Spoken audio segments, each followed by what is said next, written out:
देहरादून में देर रात बादल फटने से भारी तबाही मची है, लेकिन क्या आपको पता है कि इस तबाही में कितने लोगों की जानें चली गई हैं? फिलहाल जो आंकड़े हैं वो ये कहते हैं कि अब तक 10 लोगों की मौत हो चुकी है। इनमें 6 मृत लोग प्रेमनगर अस्पताल में परवल क्षेत्र से लाए गए। सहस्त्रधारा से बहकर आए 3 मृत कोरोनेशन अस्पताल में रखे गए और एक की मौत नया गांव क्षेत्र में हुई। देहरादून प्रेमनगर परवल टॉस नदी में 10 मजदूर बह गए। घटना में 6 लोगों की मौत हो गई। नया गांव चौकी क्षेत्र में पुलिस पंचायतनामा की कार्रवाई कर रही है। प्रशासन के मुताबिक अभी तक 7 से 8 लोगों के लापता होने की सूचना है।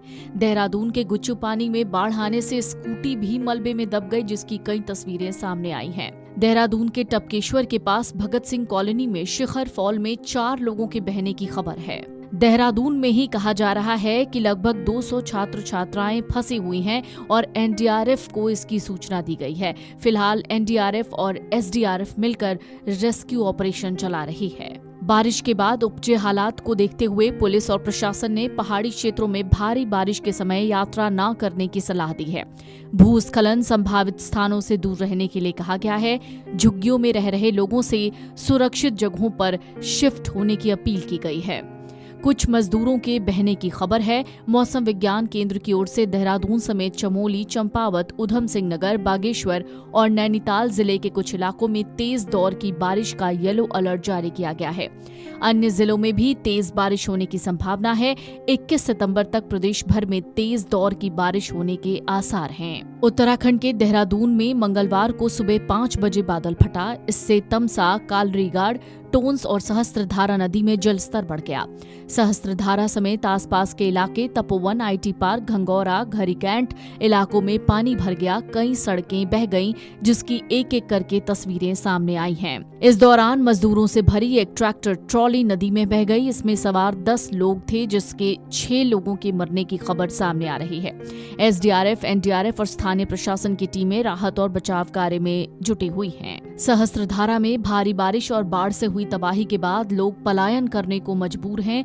एक-एक करके अपना घर छोड़ रहे हैं। सीएम धामी देहरादून के बाढ़ प्रभावित इलाकों में पहुंचे हैं। उन्होंने कहा है कि भारी बारिश से कई घरों और सरकारी संपत्तियों को नुकसान हुआ है। नदियों का जलस्तर भी बढ़ा है।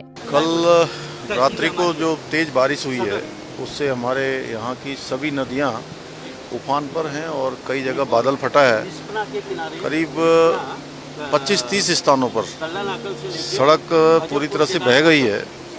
घरों को बहुत नुकसान हुआ है, सरकारी संपत्तियों को नुकसान हुआ है और पूरा जनजीवन अभी अस्त व्यस्त है। उसको सामान्य करने के लिए सभी प्रयास किए जा रहे हैं। बहुत सारे संपर्क मार्ग कट गए हैं। अभी नदियों का जो जल स्तर है वो भी काफ़ी बढ़ा हुआ है। पुल भी खतरे की जद में, आप देख रहे होंगे। ये हमारा सोंग और बांदल 2 नदियाँ यहाँ पर मिलती हैं, तो इस पुल को भी खतरा हो गया है। इसका जल स्तर कम होगा। हम लोग सभी विभाग हमारे युद्ध स्तर पर काम कर रहे हैं, सभी कोऑर्डिनेशन कर रहे हैं। आईएमडी ने मंगलवार के लिए मौसम की चेतावनी जारी की। इतना ही नहीं, बिहार, झारखंड, गोवा, मध्य प्रदेश, उत्तर प्रदेश, हिमाचल प्रदेश, तमिलनाडु, महाराष्ट्र और बंगाल में भारी बारिश होने की संभावना है। जम्मू कश्मीर, लद्दाख, झारखंड और ओडिशा में भी तूफान की चेतावनी जारी की गई है। वीडियो डेस्क, अमरउजाला.com। अगर आप ये वीडियो YouTube पर देख रहे हैं तो हमारे चैनल को सब्सक्राइब कर बेल आइकन दबाएं और Facebook पर देख रहे हैं तो हमारे पेज को लाइक करें। अगर आप ये वीडियो YouTube पर देख रहे हैं तो हमारे चैनल को सब्सक्राइब कर बेल आइकन दबाएं और Facebook पर देख रहे हैं तो हमारे पेज को लाइक करें।